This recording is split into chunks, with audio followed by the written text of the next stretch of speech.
فلا أقسم بمواقع النجوم وإنه لقسم لو تعلمون عظيم إنه لقرآن كريم في كتاب مكنون لا يمسه إلا المطهرون تنزيل من رب العالمين.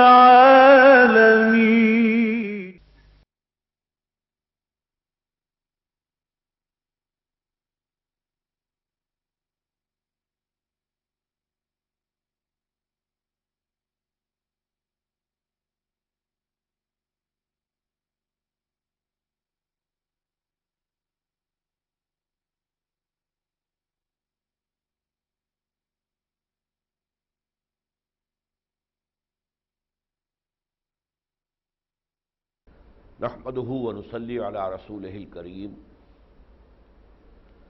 اما بعد فقد قال الله تبارك وتعالى كما ورد في سورة النساء اعوذ بالله من الشيطان الرجيم بسم الله الرحمن الرحيم وقد نزل عليكم في الكتاب ان اذا سمعتم آيات الله يكفر بها ويستهزأ بها فلا تقعدوا معهم حتى يخوضوا في حديث غيره انكم اذا مثلهم ان الله جامع المنافقين والكافرين في جهنم جميعا الذين يتربصون بكم فإن كان لكم فتح من الله قالوا ألم نكن معكم وَإِنْ كَانَ لِلْكَافِرِينَ نَصِيبٌ قَالُوا أَلَمْ نَسْتَحْوِذْ عَلَيْكُمْ وَنَمْنَعْكُمْ مِنَ الْمُؤْمِنِينَ فَاللَّهُ يَحْكُمُ بَيْنَكُمْ يَوْمَ الْقِيَامَةِ وَلَنْ يَجْعَلَ اللَّهُ لِلْكَافِرِينَ عَلَى الْمُؤْمِنِينَ سَبِيلًا إِنَّ الْمُنَافِقِينَ يُخَادِعُونَ اللَّهَ وَهُوَ خَادِعُهُمْ وَإِذَا قَامُوا إِلَى الصَّلَاةِ قَامُوا كُسَالَى يُرَاءُونَ النَّاسَ وَلَا يَذْكُرُونَ اللَّهَ إِلَّا قَلِيلًا مذبذبین بین ذالک لا الہ هؤلاء ولا الہ هؤلاء ومن یضلل اللہ فلن تجد له سبیلا یا ایھا الذین آمنوا لا تتخذوا الکافرین اولیاء من دون المؤمنین اتريدون ان تجعلوا للہ علیکم سلطانا مبینا ان المنافقین فی الدرک الاسفل من النار وَلَن تَجِدَ لَهُمْ نَصِيرًا إِلَّا الَّذِينَ تَابُوا وَأَصْلَحُوا وَاعْتَصَمُوا بِاللَّهِ وَأَخْلَصُوا دِينَهُمْ لِلَّهِ فَأُولَٰئِكَ مَعَ الْمُؤْمِنِينَ وَسَوْفَ يُؤْتِ اللَّهُ الْمُؤْمِنِينَ أَجْرًا عَظِيمًا مَا يَفْعَلُ اللَّهُ بِعَذَابِكُمْ إِن شَكَرْتُمْ وَآمَنْتُمْ وَكَانَ اللَّهُ شَاكِرًا عَلِيمًا صدق الله العظيم رب اشرح لي صدري ويسر لي امري واحلل عقدة من لساني يفقهوا قولي اللهم ربنا تقبل منا انك خير المتقبلين اللهم ربنا الهمنا رشدنا واعذنا من شرور انفسنا اللهم ارنا الحق حقا وارزقنا اتباعه وارنا الباطل باطلا وارزقنا اجتنابه آمین یا رب العالمین۔ سورہ نساء کے بارے میں یہ بات میں نے بار بار کہی ہے کہ اس میں 3 مضامین کی لڑیاں آپس میں بٹی ہوئی ہیں۔ اس میں خطاب اہل ایمان سے بھی ہے بحیثیت امت مسلمہ، سب سے زیادہ خطاب منافقین سے ہے اور کچھ خطاب اہل کتاب سے بھی ہے، یہود سے اور نصارہ سے۔ جہاں یہ خطاب کا رخ بدلتا ہے، یعنی اہل ایمان سے خطاب کرنے کے بعد اگر روئے سخن منافقین کی طرف جا رہا ہے تو اکثر ایسی آیات آتی ہیں کہ جن کا دونوں طرف رخ ہے، ان کا روئے سخن اہل ایمان کی طرف بھی ہے اور منافقین کی طرف بھی ہے۔ یہ اہل کتاب کی طرف بھی ہے اور امت مسلمہ کی طرف بھی ہے۔ اس کی بعض مثالیں پہلے آ چکی ہیں، اس مقام پر اس کی مثالیں اور آ رہی ہیں۔ پچھلا جو ہمارا درس تھا ایک اہم نقطہ اس کے بارے میں رہ گیا۔ یہ جو ہم نے آیت مبارکہ پڑھی تھی، یا ایھا الذین آمنوا کونوا قوامین بالقسط شہداء للہ ولو علی انفسکم وبالوالدین والاقربین ان یکن غنیا او فقیرا فاللہ اولی بہما فلا تتبعوا الہوی ان تعدلوا وان تلووا او تعرضوا فان اللہ کان بما تعملون خبیرا۔ اب یہ آیت محسوس ہوتا ہے کہ اپنی جگہ پر ایک مستقل مضمون ہے اور بہت اہم مضمون ہے، اور اس میں اصل خطاب جو ہے وہ اہل ایمان سے ہے۔ اور میں پچھلی مرتبہ عرض کر چکا ہوں کہ جیسے کہ سورہ بقرہ میں بھی سورہ آل عمران میں بھی امت مسلمہ کا جو فرض منصبی ہے اسے بیان کیا گیا۔ سورہ بقرہ میں وَكَذَلِكَ جَعَلْنَاكُمْ أُمَّةً وَسَطًا لِتَكُونُوا شُهَدَاءَ عَلَى النَّاسِ وَيَكُونَ الرَّسُولُ عَلَيْكُمْ شَهِيدًا۔ یہ شہادت علی الناس کی ذمہ داری ہے مسلمانوں، اب تم پر یہ بھاری بوجھ تم پر آ گیا۔ جو پہلے نبیوں کا کام تھا وہ اب تمہارے ذمہ ہے۔ چنانچہ اس کی فوراً بعد آ گیا کہ یا ایھا الذین آمنوا استعینوا بالصبر والصلاۃ۔ اتنی بھاری ذمہ داری جو ہے اس کو ادا کرنے کے لیے تمہیں ضرورت ہے کہ تم مدد حاصل کرو، قوت حاصل کرو صبر سے اور نماز سے۔ اسی طرح ہم دیکھتے ہیں کہ سورہ آل عمران میں کنتم خیر امۃ اخرجت للناس تأمرون بالمعروف وتنہون عن المنکر وتؤمنون باللہ۔ اے مسلمانوں، اب تم وہ بہترین امت بن گئے ہو جو لوگوں کے لیے نکالی گئی ہے، نوع انسانی کے لیے برپا کی گئی ہے۔ تمہارا کام کیا ہے؟ نیکی کا حکم دو، بدی سے روکو، اور اللہ پر ایمان پختہ رکھو۔ اور اس کے بعد ہم دیکھتے ہیں کہ غزوہ احد کا ذکر تفصیل کے ساتھ چلا، یعنی یہ کہ یہ جو وادی ہے یہ پرخار ہے، اس میں قربانیاں دینی پڑیں گی، اس میں مشکلات آئیں گی، اس میں امتحانات آئیں گے۔ یہ ذمہ داری ادا کرنا کوئی آسان کام نہیں، جان جوکوں کا کام ہے۔ اب یہ سورہ نساء تیسری ہے اس سلسلے کی۔ اس میں مضمون یہ آیا، اہل ایمان پوری طاقت سے جمے بھی رہو اس چیز پر کہ جو عدل ہو، قسط ہو، انصاف ہو، اور پوری طاقت کے ساتھ عدل و انصاف کو قائم کرنے کے لیے کھڑے ہو جاؤ، اللہ کے حق میں گواہی دینے کے لیے۔ اللہ العدل ہے، میں پچھلی مرتبہ بیان کر چکا ہوں، قائما بالقسط ہے۔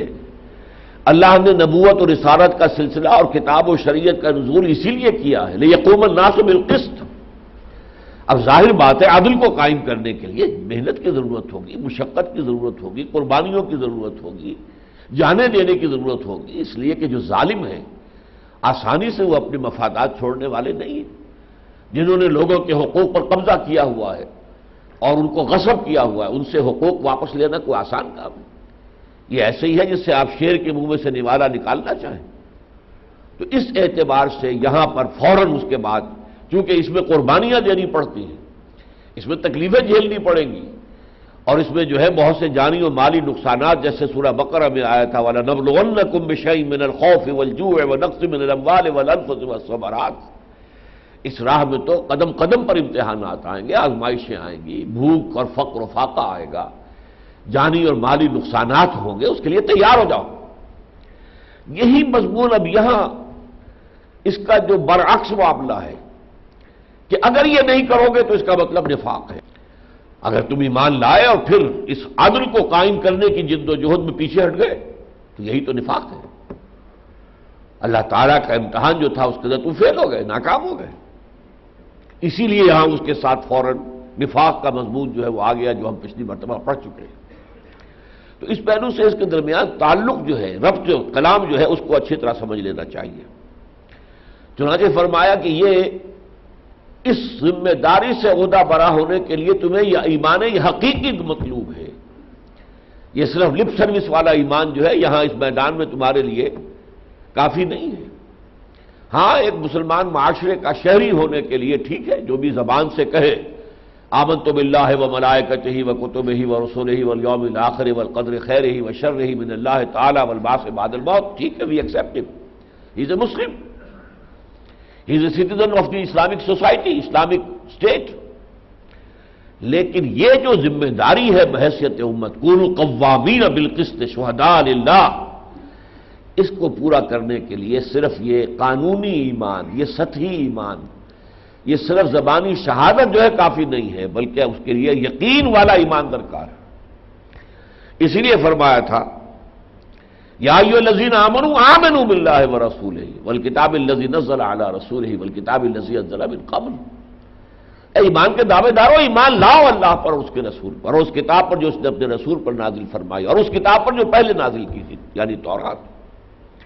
تو ایمان حقیقی کی تحصیل ضروری ہے اگر اس میدان میں، اس پرخار وادی میں تم واقعتاً چلنا چاہتے ہو اور جو ذمہ داری بحیثیت امت مسلمہ تم پر عائد ہوتی ہے اسے ادا کرنے کے خواہش مند ہو، تو حقیقی ایمان جو ہے وہ حاصل کرو۔ اور اس کے بعد فرما دیا کہ اگر یہ بات نہیں ہے تو پھر کیا ہوتا، ایک قدم چلے پھر دو قدم پیچھے ہٹ گئے، پھر کوئی دو قدم آگے بڑھے، پھر چلے نہ چلے، کش بکش، یہ کش بکش کا لفظ اصل میں اس معنی میں کھینچو مت کھینچو، چلو مت چلو، اسی کا آج کے درس میں آئے گا مذبذبین بین ذالک، مترددین کا لفظ بھی آتا ہے، متردد ہو کر رہ گئے، چلے نہ چلے، بڑھے نہ بڑھے، مذبذب ہو کر رہ گئے، ان کی قوت ارادی ان کا ساتھ نہیں دے رہی ہے۔ اس کیفیت کو بیان کیا، ان الذین آمنوا ثم کفروا، ایک قدم آگے بڑھے، یہ ایمان کے کا تقاضا پورا کیا، دو قدم پیچھے ہٹ گئے، یہ کفر ہو گیا۔ اگر چاہیے نہ تو ظاہری طور پر وہ ایمان لا رہے ہیں اس وقت، مومن تو پہلے سے ہے، مسلمان تو ہے، نہ ہی ظاہری طور پر یا قانونی طور پر کافر ہو رہے ہیں، لیکن اندر جو ہے ان کی باطنی شخصیت کے اندر یہ چل رہا ہے، ان الذین آمنوا ثم کفروا ثم آمنوا ثم کفروا ثم ازدادوا کفرا لم یکن اللہ لیغفر لهم ولا لیہدیہم سبیلا۔ یہ لوگ جو ایمان کی طرف بڑھتے ہیں پھر پیچھے ہٹتے ہیں، پھر آگے بڑھتے ہیں پھر پیچھے ہٹتے ہیں، پھر جو گرتے ہیں تو گرتے ہی چلے جاتے ہیں۔ فرسٹ سیکنڈ اور تھرڈ سٹیج میں نے بار بار بیان کی ہیں آپ کے سامنے، یہاں پر بھی بالکل وہی نقشہ ہے، پہلی سٹیج منافقت کی، دوسری سٹیج اور پھر تیسری سٹیج میں آ کر پھر ابھرنے کا، پھر وہ ڈوبنے والا جیسے ڈبکیاں کھاتا ہے، ایک کھائی دو کھائی، اس کے بعد بیٹھ گیا جا کر، تہ کے اندر بیٹھ گئی لاش۔ تو یہ اصل میں بشر المنافقین بان لہم عذاب، اب ابھی تک بات جو ہے وہ پردے میں کی جا رہی تھی، یہاں بات واضح کر دی کہ یہ ذکر کس کا ہو رہا ہے، منافقین کا ہو رہا ہے۔ وبشر المنافقین بان لہم عذابا الیما، بشارت دے دیجیے ان منافقین کو کہ ان کے لیے تو دردناک عذاب ہے، یکسو ہو کر رہے اگر رہنا ہے، اگر مومن رہنا ہے تو یکسو ہو، جسے حنفاء کا لفظ کہا گیا ہے بار بار حضرت ابراہیم کے لیے کہ وہ ما کان من المشرکین حنیفا، وہ یکسو تھے۔ الذین یتخذون الکافرین اولیاء من دون المؤمنین، وہ لوگ کہ جو اہل ایمان کو چھوڑ کر کافروں سے دوستیاں کاٹتے ہیں، انہیں اپنا ہمدرد سمجھتے ہیں، پشت پناہ سمجھتے ہیں، حمایتی سمجھتے ہیں۔ ایبتغون عندهم العزۃ فإن العزۃ للہ جمیعا، کیا وہ ان کے پاس چاہتے ہیں کہ ان کے قریب رہیں گے تو وہ بھی عزت والے ہیں، پیسے والے ہیں، سردار ہیں، تو ہمیں بھی کچھ عزت نصیب ہوگی۔ ایبتغون عندهم العزۃ فإن العزۃ للہ جمیعا، عزت تو کل کی کل اللہ کے لیے، اگرچہ بعد میں اس کو سورہ منافقون میں ایکسٹینڈ کیا گیا، فإن العزۃ للہ ولرسولہ وللمؤمنین، تو اہل ایمان کے لیے بھی ہے، اللہ کے رسول کے لیے بھی ہے، اللہ کے لیے عزت جو ہے۔ اب اس کے بعد آج کا درس ہے ایک اور معاملہ جو ان کا تھا منافقین کا، کہ جب اپنے کافر یا اہل کتاب یہودی ان کے مجلسوں میں بیٹھے ہوتے تھے اور وہاں وہ لوگ مذاق اڑا رہے ہیں، قرآن کا مذاق اڑا رہے ہیں، حضور کا صلی اللہ علیہ وسلم، تو بجائے اس کے کہ غیرت ایمانی کی وجہ سے وہ وہاں سے اٹھ کر چل دے، کم سے کم اول تو یہ کہ انہیں روکنا چاہیے، امر بالمعروف نہی عن المنکر کا تقاضا یہ ہے، لیکن یہ کہ اگر اس نے تو کم سے کم وہاں سے اٹھ تو جائیں، لیکن وہ وہاں پر بیٹھے رہتے ہیں، حالانکہ اس کے ضمن میں حکم پہلے ہی دیا جا چکا تھا۔ یہ سورہ انعام کی آیت نمبر 77 ہے، وَإِذَا رَأَيْتَ الَّذِينَ يَخُوضُونَ فِي آيَاتِنَا فَأَعْرِضْ عَنْهُمْ حَتَّى يَخُوضُوا فِي حَدِيثٍ غَيْرِهِ، اور جب تم یہ دیکھو کہ ہماری آیات کا مذاق اڑایا جا رہا ہے، استہزاء ہو رہا ہے، مین میغ نکالی جا رہی ہے، فَأَعْرِضْ عَنْهُمْ، تو ان سے کنارہ کشی اختیار کرو، حَتَّى يَخُوضُوا فِي حَدِيثٍ غَيْرِهِ، یہاں تک کہ وہ کسی اور بات کے اندر مشغول اور مصروف ہو جائیں، بس ایک بات ختم ہوئی دوسری بات میں آ گئے تو پھر اب تم دوبارہ ان کے پاس بیٹھ سکتے ہو۔ وَإِمَّا يُنْسِيَنَّكَ الشَّيْطَانُ، اور اگر تمہیں شیطان جو ہے وہ بھلا دے، یہ ہدایت تمہیں یاد نہ رہے، فَلَا تَقْعُدْ بَعْدَ الذِّكْرَىٰ مَعَ الْقَوْمِ الظَّالِمِينَ، تو پھر جب یاد آ جائے تو پھر اس کے بعد مت وہاں پر بیٹھو۔ یعنی ہو سکتا ہے کسی وقت صحب ہو جائے، بھول ہو جائے، وہ بات ہو رہی تھی اسی بات کے اندر جو ہے دلچسپی کی وجہ سے بیٹھے رہے، لیکن جیسے ہی یاد آئے کہ یہ تو کام غلط ہو رہا ہے، مجھ سے غلطی ہوئی ہے، تو فوراً وہاں سے اٹھ جاؤ اور پھر یہ کہ ان کے ساتھ مت بیٹھو۔ تو یہاں اس کا حوالہ دیا جا رہا ہے وَقَدْ نَزَّلَ عَلَيْكُمْ فِي الْكِتَابِ، اور یہ بات تم پر اتاری جا چکی ہے کتاب میں، یعنی قرآن مجید میں، سورہ انعام میں، اس لیے کہ اگرچہ ترتیب مصحف میں تو سورہ انعام ابھی بعد میں آئے گی، ابھی سورہ نساء کے بعد سورہ مائدہ پھر سورہ انعام ہے، لیکن ترتیب نزولی میں تو وہ تو مکی صورت ہے، یہ مدنی صورت ہے، اور مدینے کے دور کا بھی تقریباً وسط ہے جس میں کہ سورہ نساء نازل ہو رہی ہے، تو گویا کہ 6-7 سال کا وقفہ ہے۔ تو یہ حکم سورہ انعام میں آ چکا تھا، وَقَدْ نَزَّلَ عَلَيْكُمْ فِي الْكِتَابِ أَنْ إِذَا سَمِعْتُمْ آيَاتِ اللَّهِ يُكْفَرُ بِهَا وَيُسْتَهْزَأُ بِهَا، کہ جب تم یہ دیکھو سنو کہ اللہ کی آیات کا انکار کیا جا رہا ہے اور مذاق اڑایا جا رہا ہے، فَلَا تَقْعُدُوا مَعَهُمْ، تو مت بیٹھو ان کے ساتھ، حَتَّىٰ يَخُوضُوا فِي حَدِيثٍ غَيْرِهِ، یہاں تک کہ وہ کسی اور بات میں مشغول ہو جائیں۔ یہاں جو خوض کا لفظ ہے اسے پہچان لیجئے، اردو میں بھی ہم بولتے ہیں غور و خوض، یہ غور اور خوض کے جو دو الفاظ ہیں یہ ایک دوسرے کے ساتھ کمپلیمنٹری ہے۔ غور کہتے ہیں خشکی میں نیچے اترنا، خوض کہتے ہیں پانی میں نیچے اترنا، ایک بات تو یہ نوٹ کر لیجیے۔ دوسرے یہ کہ غور اچھے معنی میں استعمال ہوتا ہے، خوض برے معنی میں استعمال ہوتا ہے، خواہ مخواہ کی مین بیگ نکالی جا رہی ہے، بال کی کھال اتاری جا، یہ خوض ہے۔ ان دونوں کا جو ہے غور و خوض ہم اردو میں دونوں کو جمع کر کے بولتے ہیں۔ تو فرمایا حتیٰ یخوضوا فی حدیث غیرہ، یہاں تک کہ وہ کسی اور بات میں مشغول ہو جائیں، اور اگر تم اس پر عمل نہیں کرتے انکم اذا مثلہم، تو تم بھی گویا کہ انہی جیسے ہو یا ہو جاؤ گے، یعنی یہ کہ خربوزے کو دیکھ کے خربوزہ رنگ پکڑتا ہے، تم ان مجلسوں میں شریک رہو گے تو رفتہ رفتہ اس کا رنگ تم پر بھی چڑھ جائے گا، یا تو پہلے ہی سے تم ان کے ساتھ ہو، اور یا یہ کہ اگر تم نے اس حکم کی جو ہے اس کی خلاف ورزی کرتے رہے تو پھر ان جیسے ہی ہو جاؤ گے، تم پر وہی رنگ جو ہے، ایک تو حزب اللہ ہے اس کا رنگ تو ہے صبغۃ اللہ، اللہ کا رنگ، اور ایک یہ صبغۃ الطاغوت ہے، یہ طاغوت کا رنگ تم پر بھی چڑھ جائے گا۔ انکم اذا مثلہم ان اللہ جامع المنافقین والکافرین فی جہنم جمیعا، اور اللہ تعالیٰ تو جمع کر کے رہے گا کافروں کو اور منافقوں کو جہنم میں سب کے سب کو، یعنی دنیا میں تو یہ علیحدہ ہے، منافق مسلمانوں میں شامل ہیں، لیکن آخرت میں لازماً یہ کافروں کے ساتھ شامل ہوگی، یہی سورہ حدید میں بھی بڑی وضاحت کے ساتھ آیا ہے۔ تو جہاں دنیا میں تو مسلمان سمجھے جا رہے ہو جاؤ گے، لیکن جب آخرت میں جب پردے اٹھیں گے، یوم تبلی السرائر، جبکہ اندر کے جو باطنی جو حقائق ہیں اور واقعات ہیں وہ سارے کے سارے سامنے آ جائیں گے، تو تمہارا انجام جو ہے وہ کافروں کے ساتھ ہوگا، جہنم میں ان کے ساتھ جمع کر دیے جاؤ گے۔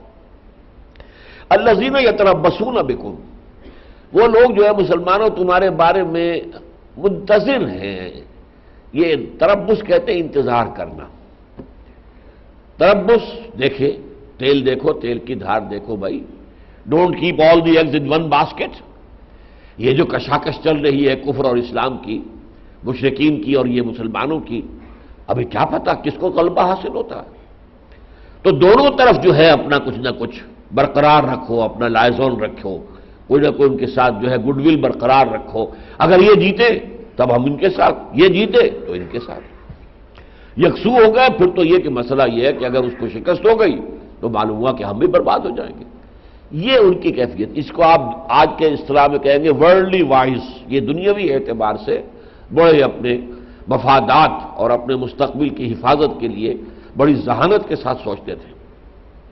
الذین یتربصون بکم، یہ لوگ منتظر ہیں، دیکھ رہے ہیں، تو دیکھو اونٹ کس کروٹ بیٹھتا ہے، تیل دیکھو، تیل کی دھار دیکھو، یکسو ہونے کی ضرورت نہیں ہے۔ فَإِن كَانَ لَكُمْ فَتْحٌ مِّنَ اللَّهِ قَالُوا أَلَمْ نَكُن مَّعَكُمْ، تو اے مسلمانوں اگر تمہیں اللہ کی طرف سے کوئی فتح نصیب ہو جائے تو یہ کہیں گے کہ ہم بھی تو آپ کے ساتھ تھے، ہم بھی مسلمان نہیں تھے، ہم مسجد نبی میں نمازیں نہیں پڑھتے تھے، ہم آپ کے ساتھ تھے، لہذا جو بھی مال غنیمت ہے اس میں سے ہمیں بھی حصہ ملنا چاہیے، جو بھی اس فتح کا فائدہ ہے وہ ہمیں تم اس سے محروم نہیں کر سکتے۔ وَإِنْ كَانَ لِلْكَافِرِينَ نَصِيبٌ، اور اگر کفار کو کوئی حصہ مل جائے، کوئی عارضی فتح انہیں ہو جائے، کوئی وقتی طور پر غلبہ انہیں حاصل ہو جائے، قَالُوا أَلَمْ نَسْتَحْوِذْ عَلَيْكُمْ وَنَمْنَعْكُمْ مِنَ الْمُؤْمِنِينَ، کہیں گے کیا ہم آپ کے لیے ڈھال نہیں بن گئے تھے؟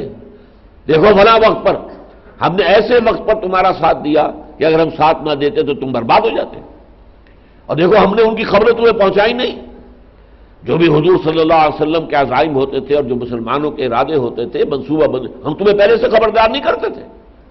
الم نستحوذ علیکم، کیا ہم تمہارے لیے ڈھال کا کام نہیں دے رہے تھے؟ ونمنعکم من المؤمنین، اور تمہیں بچاتے رہے تھے اہل ایمان سے۔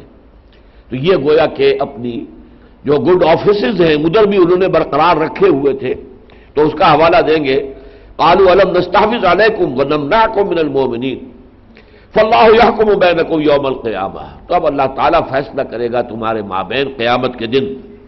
وَلَن يَجْعَلَ اللَّهُ لِلْكَافِرِينَ عَلَى الْمُؤْمِنِينَ سَبِيلًا، اور اللہ تعالیٰ ہرگز کافروں کو مومنین کے مقابلے میں کوئی راہ نہیں دے گا، یعنی کوئی غلبہ نہیں دے گا۔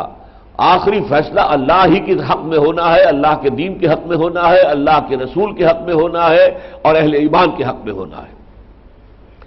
ان المنافقین یخادعون اللہ وہو خادعهم،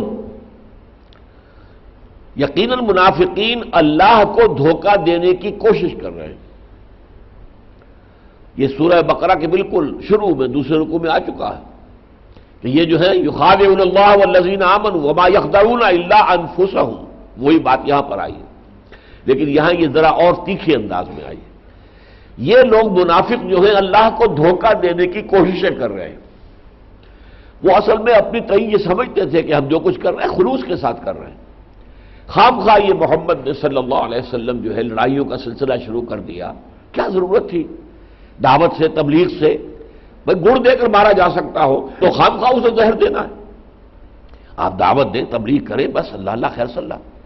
تو وہ سمجھتے تھے کہ ہم مخلص ہیں، اور اس معنی میں وہ یہ سمجھتے تھے کہ ہم اللہ تعالیٰ سے بھی اپنی یہ بات بنوا لیں گے کہ ہم جو ہیں وہ واقعتاً مخلص تھے۔ تو وہ دھوکہ دینے کی کوشش کر رہے ہیں اللہ کو، وَهُوَ خَادِعُهُمْ، اور وہ انہیں دھوکہ دے رہا ہے۔ اب یہاں ذرا ایک فرق جو ہے گرامر کے حساب سے سمجھیے، یخادعون جو ہے یہ فعل مضارع ہے، مضارع ہوتا ہے حال یا مستقبل، ابھی کام کی تکمیل لازم نہیں کہ ہو جائے، ہو سکتا ہے مستقبل میں جا کر ہو سکتا ہے وہ کوشش ناکام ہو جائے، لیکن جب اس میں فاعل آتا ہے خادعوہم تو اس میں بہت تیقن ہوتا ہے، اس کے اندر تو ظاہر بات ہے کہ وہ فعل وہ کر رہا ہے، بالفعل اللہ انہیں دھوکہ دے رہا ہے۔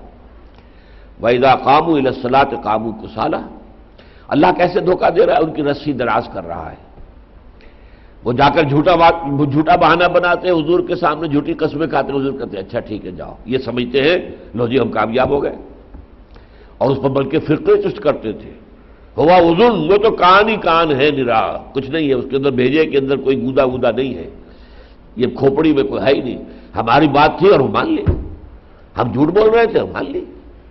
تو اس لیے وہ جا کر بلکہ الٹا یہ سمجھتے تھے کہ اب بڑے کامیاب ہیں، تو اس لیے فرمایا کہ یہ دھوکہ دینے کی کوشش کر رہے ہیں جبکہ اللہ انہیں دھوکہ دے رہا ہے، یعنی ان کی رسی دراز کر رہا ہے کہ اور جو گندگی اپنے نامہ اعمال میں مزید جمع کر سکتے ہو کر لیں۔ وَإِذَا قَامُوا إِلَى الصَّلَاةِ قَامُوا كُسَالَىٰ، اور جب یہ نماز کی طرف کھڑے ہوتے ہیں، متوجہ ہوتے ہیں، تو بڑے کسل کے ساتھ، یوں سمجھیے کہ دلی آمادگی نہیں ہے، لیکن کیا کریں، اپنے آپ کو مسلمان تو منوانا ہے، اور دور ہمارا آج کا تو نہیں تھا کہ نماز نہ پڑھے تب بھی مسلمان، ظاہر بات ہے کہ وہاں تو سیدھی سی بات یہ نہیں، جو نماز نہیں پڑھتا پھر اس کے مسلمان ہونے کے بارے میں تو ہر طرح کا شک و شبہ پیدا ہو جائے گا، لہذا انہیں نماز تو پڑھنی پڑتی تھی، لیکن یہ کہ وہ کھڑے ہوتے تھے بڑی بے دلی کے ساتھ، کسل کے ساتھ، کسل مندی کے ساتھ، طبیعت میں آمادگی نہیں ہے، کوئی اللہ تعالیٰ کی محبت ہے ہی نہیں، اللہ سے راز و نیاز کرنے کی کوئی لذت ہے ہی نہیں، کوئی لذت مناجات انہیں نصیب ہو ہی نہیں سکتی۔ یراؤن الناس، یہ لوگوں کو دکھاتے ہیں، دکھانے کے لیے پڑھتے ہیں تاکہ وہ سمجھے کہ ہاں یہ مسلمان ہے، یہ یراؤن ریاکاری، ریاکاری جو ہے وہ شرک ہے۔ من صلی یرائی فقط اشرکا ومن صام یرائی فقط اشرکا ومن تصدق یرائی فقط اشرکا۔ جس نے نماز پڑھی دکھاوے کے لیے اس نے شرک کیا، جس نے روزہ رکھا دکھاوے کے لیے اس نے شرک کیا، جس نے صدقہ دیا دکھاوے کے لیے اس نے شرک کیا۔ یراؤن الناس ولا یذکرون اللہ الا قلیلا، اور نہیں ذکر کرتے اللہ کا مگر بہت ہی کم، کبھی کبھی ہو سکتا ہے، چونکہ جیسا کہ وہ ڈبکیاں کھانے والا معاملہ ہے، کسی وقت انہیں کوئی لذت مناجات بھی حاصل ہو جائے وقتی طور پر، لیکن بہت کم، شاذ۔ مذبذبین بین ذالک، یہ ہے تذبذب جسے ہم کہتے ہیں اردو میں، مذبذبین بین ذالک، ان کے درمیان مذبذب ہو کر رہ گئے، ادھر جائیں ادھر جائیں، اپنے گڈ آفیسز ادھر بھی برقرار رکھیں ادھر بھی برقرار رکھیں۔ یہ منافق جو ہے، میں نے آپ کو بتایا تھا کہ لفظ نفق، یہ جو سرنگ ہوتی ہے جس کے دو منہ ہوں، ادھر بھی کھلی ادھر بھی کھلی، درمیان میں زیر زمین چل رہی ہے، تو یہ دو منہیں تھے ان کا۔ اہل ایمان کے سامنے جب آتے تھے تو کچھ اور رخ ہوتا تھا، جب ادھر جاتے تھے تو کچھ اور رخ ہوتا تھا، دو رخے لوگ، جیسے نافقا گوہ کا بل کہ ادھر سے کھلا ادھر سے کھلا، اگر ادھر سے کتا داخل ہو تو ادھر سے نکل بھاگے، ادھر سے کتا آ رہا ہے پکڑنے کے لیے شکاری کتا تو ادھر سے نکل بھاگے۔ تو فرمایا مذبذبین بین ذالک لا الہ ہؤلاء ولا الہ ہؤلاء، یہ نہ ان کی طرف ہے نہ ان کی طرف ہے، مخلص کسی طرف بھی نہیں۔ اب ظاہر بات ہے کہ کفار میں مشرکین میں مخلصین تھے بہی معنی کہ وہ اپنے شرک کے اپنے باطل نظام کے مخلص تھے، اس کے لیے جانے دینے کو تیار تھے۔ ابو جہل نے کیا کہا تھا جبکہ وہ بدر میں قتل کیا جا رہا تھا، جب گردن کاٹی جا رہی تھی کہ ذرا نیچے سے کاٹنا تاکہ جب نیزے کے اوپر میرا سر رکھو تو معلوم ہو اونچا ہو کہ سردار کی گردن ہے، سردار کا سر ہے۔ تو آخر وہ لوگ تھے کہ جو اپنے اس باطل کے لیے مخلص تھے، لیکن یہ منافقین نہ ادھر مخلص ہے نہ ادھر مخلص ہے، مذبذبین بین ذالک لا الہ ہؤلاء ولا الہ ہؤلاء، نہ یہ ان کی طرف ہے اور نہ ان کی طرف ہے۔ وَمَن يُضْلِلِ اللَّهُ فَلَن تَجِدَ لَهُ سَبِيلًا، اور جسے اللہ تعالیٰ گمراہ کر دے تو پھر نہیں پاؤ گے تم ان کے لیے کوئی راستہ۔ اب یہاں پہ میں نے بار بار آپ دیکھا کرتے ہیں کہ میں ترجمہ کرتا ہوں کہ جس کی ضلالت پر اللہ کی مہر لگ جائے، یضلل کا عام ترجمہ تو جسے اللہ گمراہ کر دے، لیکن یہ ترجمہ جو ہے ذہن میں اشکال پیدا کرتا ہے کہ کیا گمراہ اللہ کرتا ہے؟ اگر اللہ کا گمراہ کرتا ہے تو پھر اس کی سزا کیوں؟ تو قرآن مجید کی ہمیں جب تفسیر کرتے ہیں، قرآن یفسر بعضہ بعضا، کہ انسان ضلالت کی راہ خود اختیار کرتا ہے، لیکن اس میں وہ آگے بڑھتا جاتا ہے، اللہ اس کی رسی دراز کرتا رہتا ہے، وہ یہاں تک پہنچ جاتا ہے کہ پوائنٹ آف نو ریٹرن، اب یہاں سے واپسی کا کوئی امکان نہیں۔ جیسے میں نے کہا نفاق اصل میں پہلی منزل کیا ہے جو نفاق نہیں کہلائے گی، ضعف ایمان ہے، لیکن جب اس کے بعد جھوٹ بولنا شروع کیا، جھوٹے بہانے، تو نفاق کا پہلا درجہ ہو گیا، پھر اس کے بعد جھوٹی قسمیں کھائیں، نفاق کا دوسرا درجہ ہو گیا، پھر اہل ایمان سے عداوت ہو گئی، دشمنی ہو گئی، یہ تیسرا درجہ ہے۔ اب یہاں پر this is the point of no return, واپسی نہیں ہو سکتی۔ پہلے درجے کا نفاق ہے، واپسی ہو سکتی، اصلاح ہو سکتی، دوسرے درجے کا نفاق ہے، ابھی اصلاح ہو سکتی۔ جیسے ایک زمانے میں ٹی بی کا مرض تھا، پہلی سٹیج میں بڑی آسانی سے علاج ہو جاتا تھا اگر ڈائگنوسس ہو گئی، دوسری سٹیج میں بھی امید ہوتی تھی کہ علاج ہو جائے گا، تیسری میں پھر محسوس ہوتا تھا کہ اب لا علاج۔ اب تو گھڑیاں گننی ہیں کہ موت کب آنی ہے۔ آج اگرچہ اس کے لیے علاج موجود ہے، لیکن اس وقت نہیں تھا، جس زمانے میں پریکٹس کرتا تھا اس زمانے کی بات تو یہ تھی کہ تھرڈ سٹیج میں آ گئے تو اب علاج نہیں۔ اسی طرح نفاق کا معاملہ ہے۔ تو فرمایا وَمَن يُضْلِلِ اللَّهُ، جب آدمی اس انتہا کو پہنچ جاتا ہے، پوائنٹ آف نو ریٹرن، تو اللہ کی مہر لگ جاتی ہے۔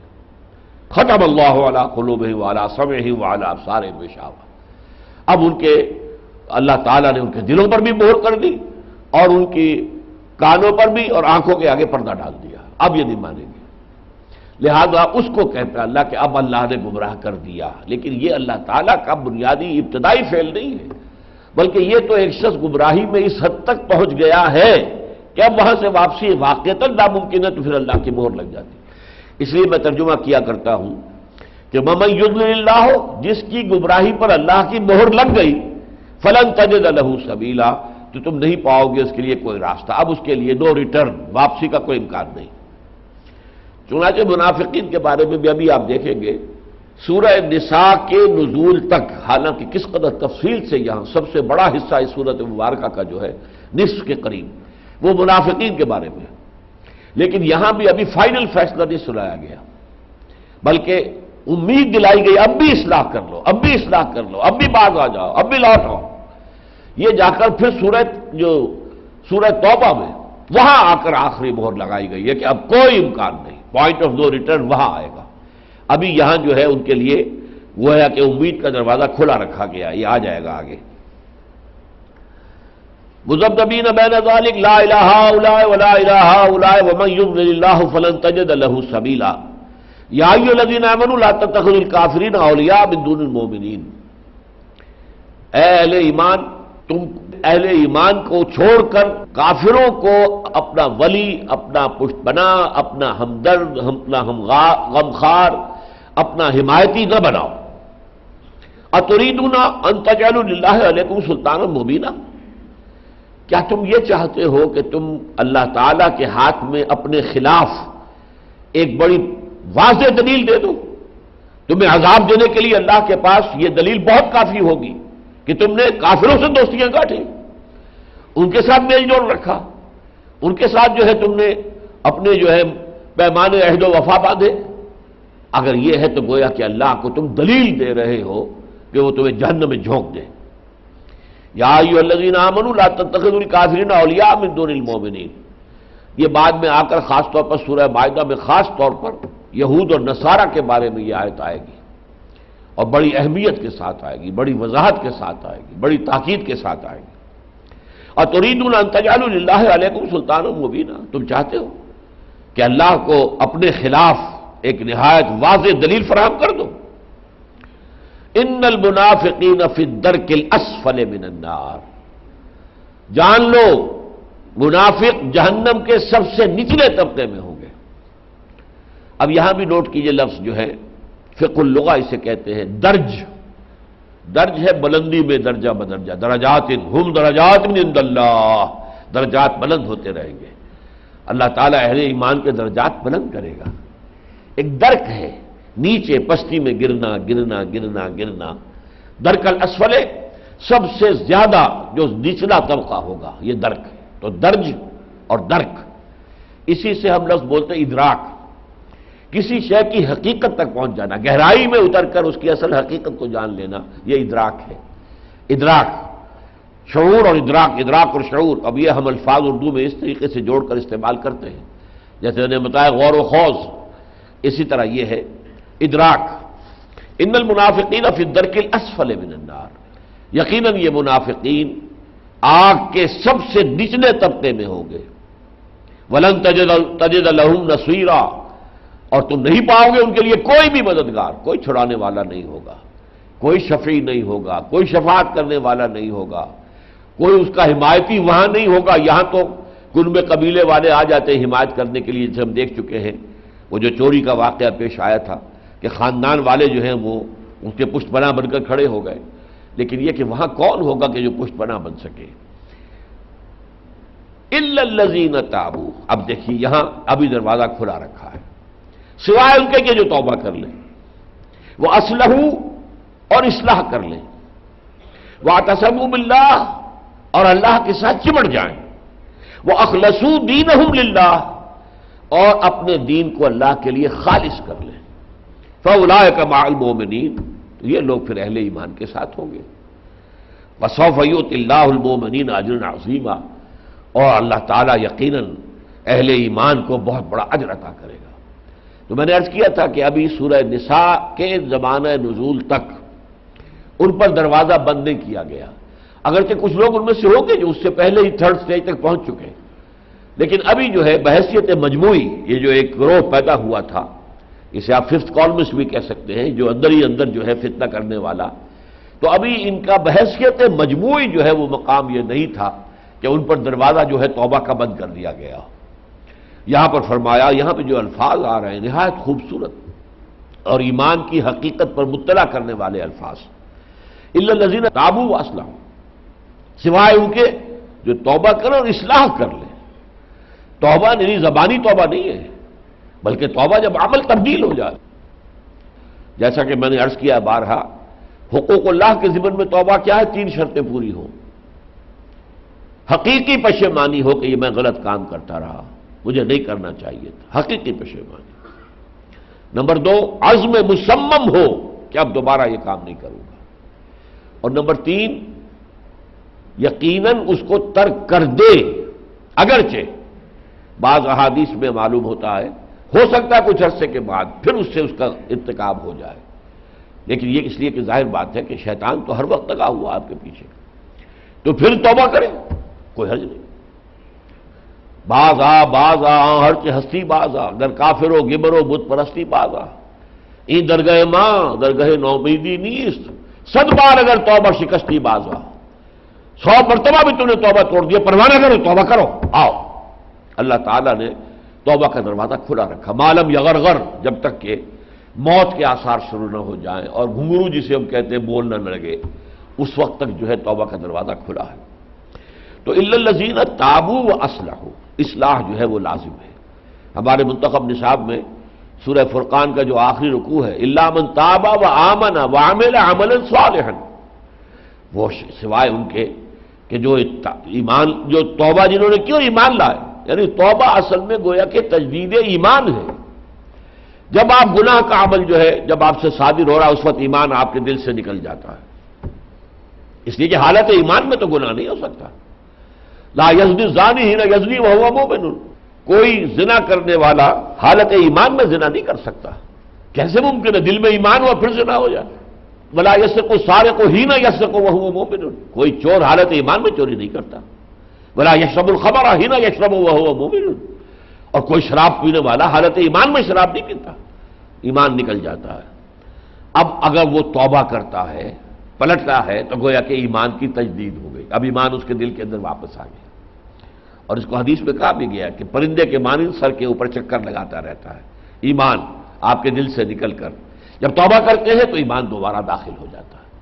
تو الا الذین تابوا واصلحوا ومن تاب وعمل صالحا فانہ یتوب الی اللہ متابا، یہ وہی سورۃ الفرقان کی آیت ہے۔ جو توبہ کرے اور پھر نیک عمل شروع کر دے تو وہ ہے کہ جو حقیقت میں توبہ کر رہا ہے اللہ کی جناب میں، جیسا کہ توبہ کرنے کا حق ہے۔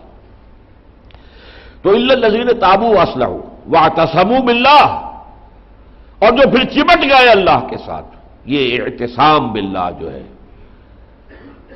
عصمت کہتے ہیں حفاظت کو، عورت کی عصمت جو ہے وہ اپنی نسوانی جو بھی اس کی ہے اس کی حفاظت کرنا، جو اپنے جیسے قرآن مجید میں آتا ہے اپنی شرمگاہوں کی حفاظت کرنا، تو عصمت جو ہے۔ اور اعتصام باب افتعال آ گیا، کہیں سے حفاظت حاصل کرنا، اپنی حفاظت کے لیے کسی سے چمٹ جانا۔ جیسے میں نے بارہا مثال دی ہے کہ اگر کسی بچے کو، چھوٹے بچے کو کسی طرح سے خوف ہوتا تو آ کر ماں سے چمٹ جاتا، وہ سمجھتا ہے کہ میں قلعے میں آ گیا، ماں کی گود میں آ گیا، ماں کے سینے سے لگ گیا، چمٹ گیا، اب میں قلعے کے اندر ہوں۔ چاہے آپ کو معلوم ہے جیسے 1947 میں ہوا، پھر 1971 میں ہوا مشرقی پاکستان میں، کوئی درندہ آئے اور اس بچے کو ماں کی گود سے کھینچے، اچھالے اور کسی نیزے کے اندر پرو دے، لیکن وہ بچہ اس وقت یہ سمجھ رہا میں قلعے میں آ گیا۔ اس معنی میں اللہ کے ساتھ چمٹ جانا، یہ لفظ سورہ حج میں بھی آیا، وہ ہمارے منتخب نصاب میں ہے، وہاں پر تو ایمان کا آخری تقاضا بیان کیا گیا کہ نماز قائم کرو اور زکوٰۃ ادا کرو، واعتصموا باللہ، اور اللہ کے ساتھ چمٹ جاؤ۔ اچھا یہ واعتصموا باللہ کیسے ہو؟ اللہ سے کیسے چمٹے؟ اللہ کو مادی شے تو نہیں ہے، ماں سے تو چمٹ جائیں، باپ سے چمٹ جائیں، لیکن یہ کہ اللہ سے کیسے چمٹے؟ اس کو پھر واضح کیا سورہ آل عمران میں ہم پڑھ چکے ہیں، وہاں پہلے آیا ہے کہ واعتصموا باللہ، اور اس کے بعد آیا ہے واعتصموا بحبل اللہ جمیعا ولا تفرقوا، اللہ کی رسی سے چمٹ جاؤ۔ یہاں بھی ابھی وہ اشکال ہے کہ اللہ کی رسی کون سی ہے؟ کوئی آسمان سے لٹکی ہوئی رسی تو نظر نہیں آ رہی۔ اس کی وضاحت جو ہے، جب قرآن مجید میں کسی شے کی وضاحت نہ ہو تو اس کی وضاحت کرنا حضور کے ذمے ہے۔ لِتُبَيِّنَ لِلنَّاسِ مَا نُزِّلَ إِلَيْهِمْ، اے نبی یہ قرآن ہم نے آپ پر اتارا ہے تاکہ جو کچھ لوگوں کے لیے اتارا ہے اس کو ان پر واضح کرو۔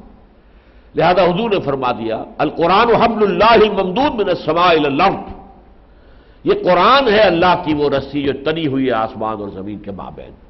جو اس قرآن سے چمٹ جائے گا وہ گویا کہ اللہ کے دامن سے وابستہ ہو گیا، اللہ سے چمٹ گیا. بلکہ ایک اور حدیث جس کے اندر بڑی ہی خوبصورت نقشہ کشی کی گئی ہے کہ حضور ایک دفعہ اپنے حجرے سے برآمد ہوئے تو دیکھا کہ مسجد کے ایک کونے میں کچھ لوگ بیٹھے ہوئے قرآن کا مذاکرہ کر رہے ہیں، پڑھ رہے ہیں، پھر ایک دوسرے سے پوچھ رہے ہیں اس کا کیا مطلب نکلا، اس کا کیا نتیجہ نکلتا ہے وغیرہ، مذاکرہ. تو حضور کے چہرے پر بشاشت کے آثار ظاہر ہوئے، خوشی. آپ چل کر تشریف لائے.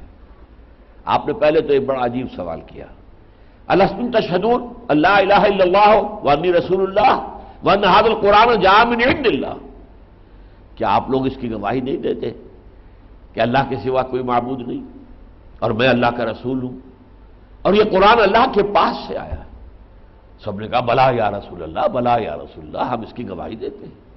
تو فرمایا فاستبشروا، اب خوشیاں مناؤ، بشارت حاصل کرو. فإن هذا القرآن طرفه بيديكم وطرفه بيد اللہ، یہ قرآن وہ شے ہے جس کا ایک سرا تمہارے ہاتھ میں ہے، ایک سرا اللہ کے ہاتھ میں. تو اللہ سے چمٹنا ہے تو اس قرآن سے چمٹ جاؤ. الا الذين تابوا واصلحوا واعتصموا بالله، اللہ کے ساتھ چمٹ گئے. واخلصوا دینهم للہ، اب یہ آیا سب سے زیادہ کانٹے کی بات جو ہے وہ یہ ہے، انہوں نے اپنی اطاعت کو اللہ کے لیے خالص کر لیا، جس سے کیا آتا مخلصین لہ الدین حنفاء وما امروا الا لیعبدوا اللہ مخلصین لہ الدین حنفاء ویقیموا الصلاۃ ویؤتوا الزکاۃ وذلک دین القیمہ. انہیں تو حکم دیا گیا تھا اسی بات کا کہ تم وما امروا الا لیعبدوا اللہ، کہ اللہ کی پرستش اور بندگی کرو، مخلصین لہ الدین، اس کے لیے اپنی اطاعت کو خالص کرتے ہوئے. خالص سے مراد کیا؟ صرف اللہ کی اطاعت، اس کے رسول کی اطاعت. رسول کی حیثیت جو ہے اللہ کے نمائندے کی ہے، اور اس کے بعد ہر اطاعت اس کے تابع ہوگی، اللہ اور اس کے رسول کے اطاعت کے تابع. کوئی اطاعت بھی آزاد نہیں ہو سکتی. والدین کا کہنا مانو، لیکن اگر وہ اللہ اور اس کے رسول کے حکم کے خلاف کوئی حکم دے مت مانو. حکام کا کہنا مانو، لیکن اگر وہ اللہ اور اس کے رسول کے حکم کے خلاف حکم دے مت مانو. لا طاعت لمخلوق فی معصیۃ الخالق، مخلوق میں سے کسی کی اطاعت نہیں ہے کسی ایسے معاملے میں کہ جس سے خالق کی معصیت اور نافرمانی راضی آ رہی. تو یہ اخلاص، دین کا اخلاص، حنفاء، یکسو ہو کر، میں نے عرض کیا تھا نا یکسو ہو جاؤ. یہ لا الہ ہؤلاء ولا الہ ہؤلاء، ادھر جاؤں یا نہ جاؤں، چلوں یا نہ چلوں، بیٹھوں یا نکل پڑوں، یہ ساری چیزیں جو ہے اس تذبذب سے پھر ایمان حقیقی جو ہے جہاں سے یہ گفتگو شروع ہوئی تھی، یا ایھا الذین آمنوا آمنوا باللہ ورسولہ والکتاب الذی نزل علی رسولہ والکتاب الذی انزل من قبل. اہل ایمان ایمان لاؤ اللہ پر اور اس کے رسول پر جیسے کہ ایمان لانے کا حق ہے، اور اس کتاب پر جو اللہ نے نازل فرمائی اپنے رسول پر صلی اللہ علیہ وسلم، اور اس کتاب پر جو اس نے پہلے نازل فرمائی تھی. تو فرمایا الا الذین تابوا واصلحوا واعتصموا باللہ واخلصوا دینہم للہ فاولئک مع المؤمنین، تو یہ لوگ اہل ایمان میں شامل ہو جائیں گے. گویا کہ ان کے لیے اسے آپ کہیں گے کہ ہارٹ سرچنگ کا ایک موقع دیا جا رہا ہے. اپنے دلوں کے اندر ذرا جھانکو، دیکھو، اگر کوئی ہے تمہیں واقعی شعور ہو جائے، محسوس ہو جائے، ادراک ہو جائے کہ تمہارے اندر نفاق ہے تو اس کو پاک کرو، کوشش کرو، اسے اس گندگی کو نکال پھینکو. ابھی دروازہ کھلا ہوا ہے، اللہ تعالیٰ کی طرف سے توبہ کا دروازہ بند نہیں ہے، اللہ توبہ کا قبول کرنے والا ہے. تو اگر تم یہ کام کر لو گے الا الذین تابوا واصلحوا واعتصموا باللہ واخلصوا دینہم للہ فاولئک مع المؤمنین، تو وہ اب اہل ایمان میں شامل ہو جائیں گے. وسوف یؤتی اللہ المؤمنین اجرا عظیما، اور یقیناً اللہ تعالیٰ اہل ایمان کو بہت بڑا اجر عطا فرمائے گا. اب دیکھیے بڑا پیارا انداز ہے اس آخری آیت کا، یہ 5ویں پارے کی آخری آیت ہے. ما یفعل اللہ بعذابکم، اے لوگوں کیا لینا ہے اللہ نے تمہیں عذاب دے کر، ان شکرتم وآمنتم، اگر تم اللہ کے شکر کی روش اختیار کرو اور ایمان لاؤ اس پر، تو اللہ کو کیا کوئی لذت لینی ہے؟ کیا اللہ تعالیٰ اذیت پسند آدمی ہے؟ یہ شخصیت ہے معاذ اللہ کہ کہ اسے کسی کو دکھ دے کر تکلیف دے کر کچھ لذت محسوس ہوتی ہو؟ کچھ ہوتے ہیں ایسی سرشت کے لوگ، ایسی ان کی طبیعت جو ہے مزاج کا بگاڑ ہوتا ہے، دوسرے کو تکلیف دے کر انہیں مسرت ہوتی ہے. تو کیا اللہ ایسا؟ معاذ اللہ، صبح معاذ اللہ. ما یفعل اللہ بعذابکم، کیا لینا ہے اللہ نے؟ کیا اللہ تمہیں کائے کو عذاب دے گا؟ کس لیے دے گا؟ اسے کوئی مسرت حاصل نہیں ہوتی تمہیں عذاب دے کر. ان شکرتم وآمنتم، مطلوب تم سے یہ ہے کہ اللہ کا شکر ادا کرو، اس کی نعمتوں کا شکر ادا کرو، اس کی نعمتوں کا حق ادا کرو. وآمنتم، اور اگر تم ایمان لاؤ. وکان اللہ شاکرا علیما، اور اللہ تعالیٰ تو بڑا شاکر ہے. اب یہ شکر کا لفظ بھی دو طرفہ استعمال ہوتا ہے، بہت سے الفاظ ہیں.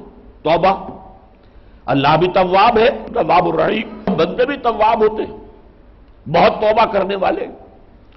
جیسا کہ حدیث بارہا سنائی ہے آپ کو، کل بنی آدم خطاؤون وخیر الخطائین التوابون. تمام بنی آدم جو ہے وہ انتہائی خطا کار ہیں، البتہ ان خطا کاروں میں بہترین لوگ وہ ہیں جو بہت توبہ کرتے ہیں، پلٹتے ہیں، پھر پلٹتے ہیں. پاؤں پھسل گیا گر گئے، اٹھ کھڑے ہوئے، پھر چلے، کوئی پھسل گیا گر گیا، پھر اٹھ کھڑے ہوئے، پھر کچھ چلے، پھر پھسل گئے، پھر گر گیا، پھر اٹھ کھڑے ہوئے. تو توبہ کا دروازہ کھلا ہوا، جیسا کہ میں نے عرض کیا. اور ایسی ایسی حدیثیں ہیں. ایک مرتبہ میں نے پورا درس اسی موضوع پر دیا تھا کہ اللہ تعالیٰ، اگر تم بندے، اے انسانوں، اگر تم گناہ نہ کرتے اور پھر گناہ پر پشیمانی تمہیں نہ ہوتی، اور اللہ کو جو پسند ہے یہ تمہارا توبہ کرنا، تو اگر گناہ نہ کرتے تو اللہ تمہیں ہٹا کر کسی اور مخلوق کو لے آتا جو گناہ کرتی اور پھر توبہ کرتی. اس لیے کہ اللہ تعالیٰ کو اپنے بندے کی توبہ سے بہت خوشی حاصل ہوتی ہے. یہاں تک کہ حضور نے مثال دی ہے صلی اللہ علیہ وسلم کہ ذرا اس شخص کا تصور کرو جو ایک لق و دق صحرا کے اندر سفر کر رہا تھا. ایک اونٹنی ہے، اسی پر کھانا سامان ہے، راشن ہے، پانی ہے. وہ تھوڑی دیر کے لیے سستانے کے لیے ذرا بیٹھا ہے ایک درخت کے نیچے. اونٹنی کا گھٹنا نہیں اس نے باندھا کہ وہ دوڑ نہ جائے. غلطی ہو گئی اور آنکھ لگ گئی. اب جہاں آنکھ کھلی تو دیکھا اونٹنی غائب. اب اس اونٹنی سے تو اس کی پوری زندگی وابستہ تھی، پانی اسی پر ہے. اس لق و دق صحرا میں کہاں سے پانی ملے گا؟ اور اس اونٹنی کے اوپر کھانا تھا. وہ دوڑتا ہے ادھر ادھر، شمال مغرب، جو کہیں اونٹنی نظر نہیں آتی تو بیٹھ جاتا ہے اور موت کے انتظار میں. کیا بھاگ دوڑ کرنے سے کیا فائدہ؟ چلو بیٹھو. اچانک دیکھتا کہ اونٹنی تو کھڑی ہے. تو اس قدر خوشی اسے ہوتی ہے کہ وہ یہ کہتا ہے، کہنا تو چاہتا ہے کہ اللہ تو میرا رب ہے، میں تیرا بندہ ہوں. یہ بیٹھتا ہے اللہ میں تیرا رب ہوں، تو میرا بندہ ہے.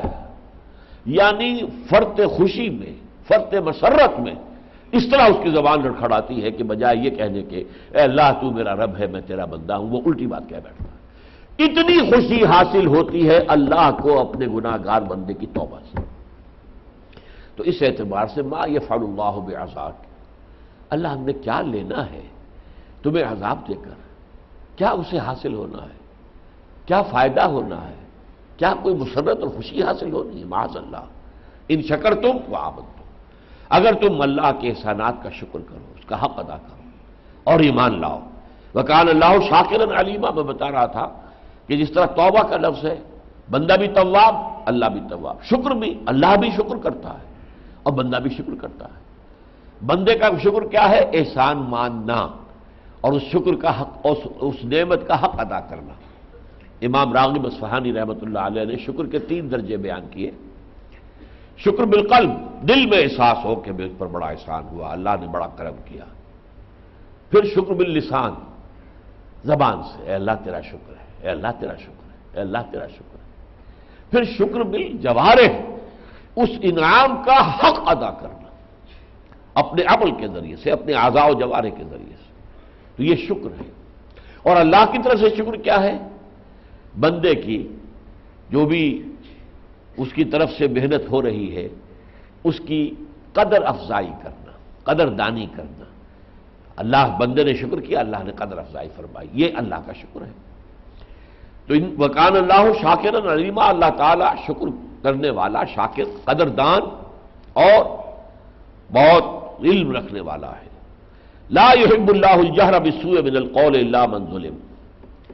اب یہ آیت آ گئی ہے اسی طرح کی جس کو میں کہتا ہوں برزخی آیت. اس کا تعلق اس بحث سے بھی ہے، منافقین والی سے، اور اس کے بعد جو ہے اس کی ایک اپنی جگہ پر ایک مستقل اہمیت ہے، جیسے کہ اس سے پہلے ہم نے دیکھا کہ اے مسلمانوں اذا حییتم بتحیۃ، تو اگر تمہیں کوئی سلام کرے، کوئی دعا دے تو تم لوٹاؤ اس کو، بلکہ بہتر سلام کرو، بہتر دعا دو، کم سے کم اسے لوٹا تو دو۔ یہ ہمارے آداب مجلسی میں سے ہے۔ اسی طریقے سے جو اور چیزیں آئی ہیں، شفاعت حسنہ، من یشفع شفاعۃ حسنۃ، اگر کوئی اچھی سفارش کرتا ہے تو وہ اس کے اندر اس کو بھی اجر ملے گا، اور اگر کسی نے بری سفارش کی، کسی منافق کا پشت پناہ بن کر کھڑا ہو گیا، تو پھر اس کو اس منافقت کے اندر سے حصہ مل جائے گا۔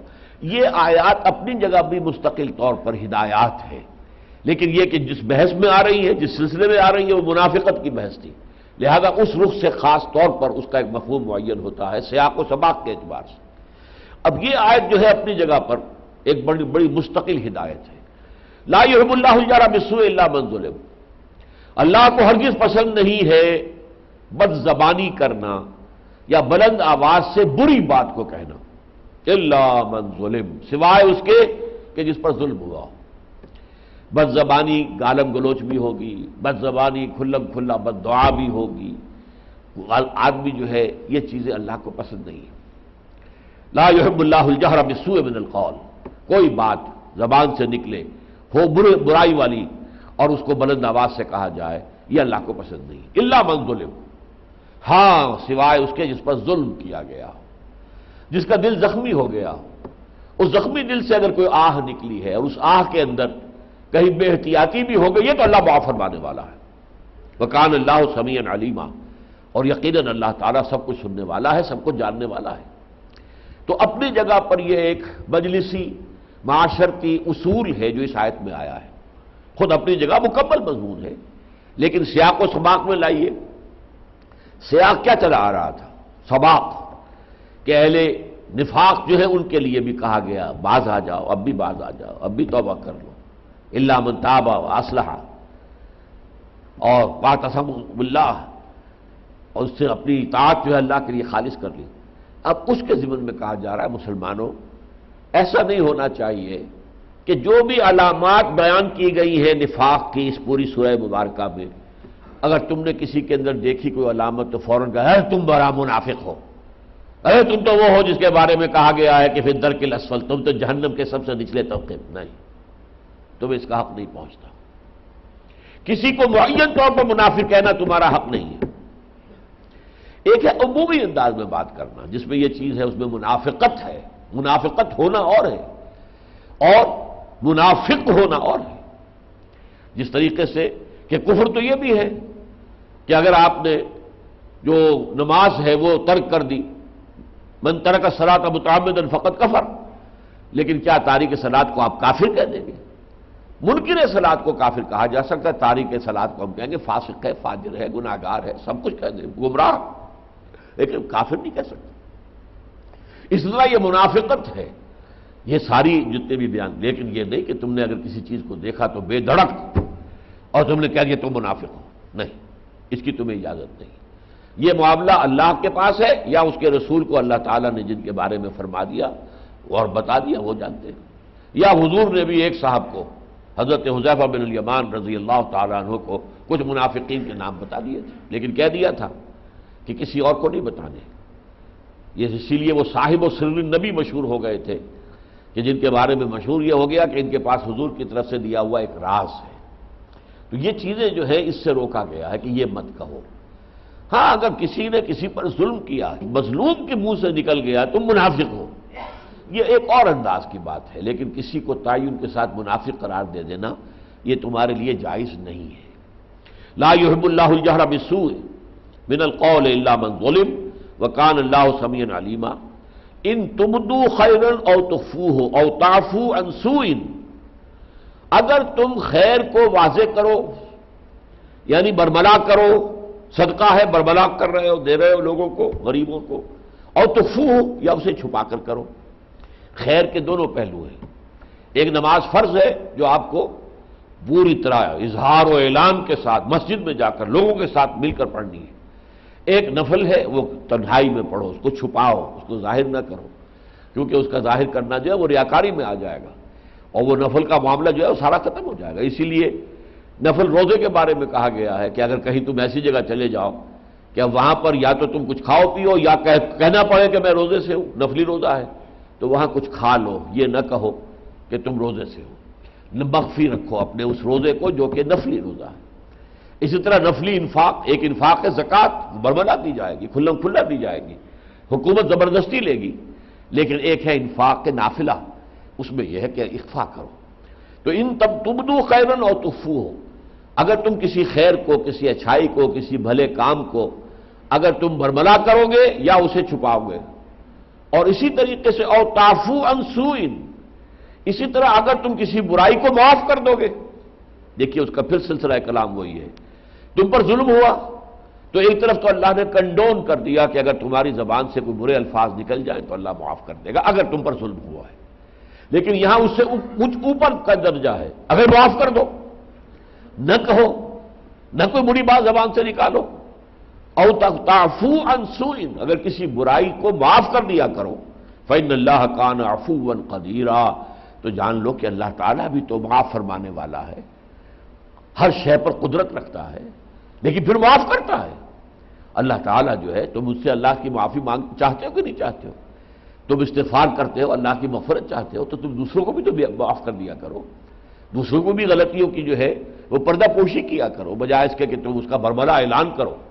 تو یہ دونوں آیات ذرا نوٹ کیجئے کس قدر متوازن بات سامنے آ رہی ہے کہ کسی کی کوئی غلط کام کیا، آپ نے بلند آواز سے اس کے خلاف کوئی بات کہی تو ٹھیک ہے، اللہ تعالیٰ معاف فرما دے گا، اس نے ظلم کیا ہے، مظلوم ہو، تمہاری اگر آہ کے ساتھ کوئی ایسی بات بھی نکل گئی ساتھ تو اللہ معاف فرما دے، لیکن اونچا درجہ کیا ہے؟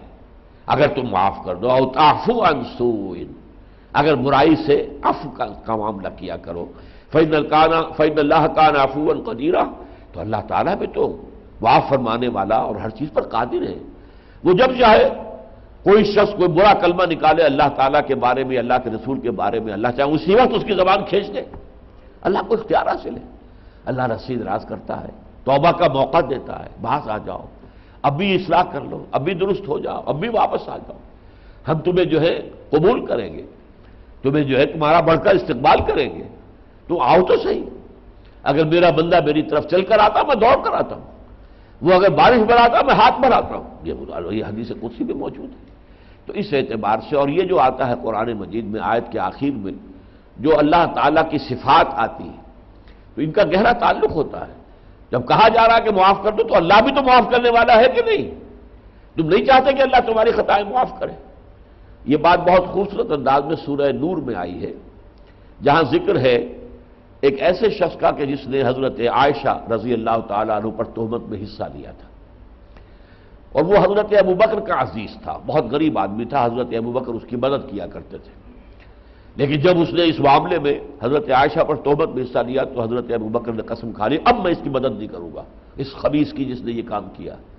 اللہ نے کہا نہیں، لا یأتل اولو الفضل منکم، کوئی تم میں سے جو فضل والا جسے اللہ نے دولت زیادہ دی ہے وہ قسم نہ کھائے۔ کیا تم یہ نہیں چاہتے لا تحبون ان یغفر اللہ لکم، کیا تم یہ نہیں پسند کرتے کہ اللہ تمہیں معاف کرے؟ تو تم بھی معاف کیا کرو۔ یہ وہاں بہت خوبصورت انداز میں آیا، تو اس پر حضرت ابوبکر نے فوراً کہا اے اللہ میں توبہ کرتا ہوں، میں نے اسے معاف کیا اور میں اس کی جو مدد کرتا تھا وہ جاری رکھوں۔ تو یہ ہے ایک متوازن معاملہ ان دو آیات کے اندر۔ بارک اللہ لی ولکم فی القرآن العظیم ونفعنی وإیاکم بالآیات والذکر الحکیم۔